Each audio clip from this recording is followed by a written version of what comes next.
Epson printer showing paper jam, but there's no paper inside? Don't worry, this is a super common issue, and I'll show you how to fix it in minutes. Welcome to Print Smart Help. If you need instant support, you can call the number on your screen. Here's the truth. Your printer isn't lying. It uses tiny sensors to detect paper, and even a small dust particle, paper scrap, or dirty roller can trigger a false paper jam. You'll notice things like jam error keeps coming back, printer won't print at all, paper stops halfway, or flashing error lights.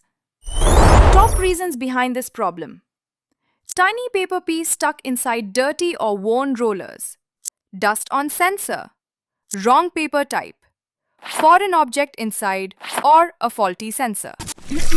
Step-by-step fixes. Fix 1.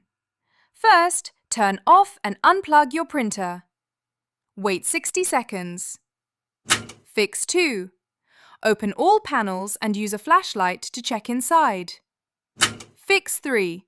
Remove even the smallest paper scrap using tweezers. Fix 4. Blow compressed air to clean dust and debris. Fix 5.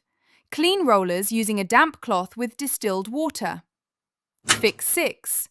Run Epson's built-in roller cleaning from settings. Fix 7. Reload fresh paper, not curled or damp.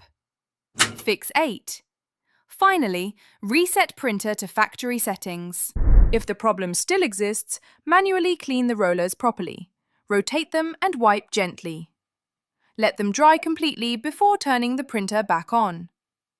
To avoid this issue again, always use good quality paper.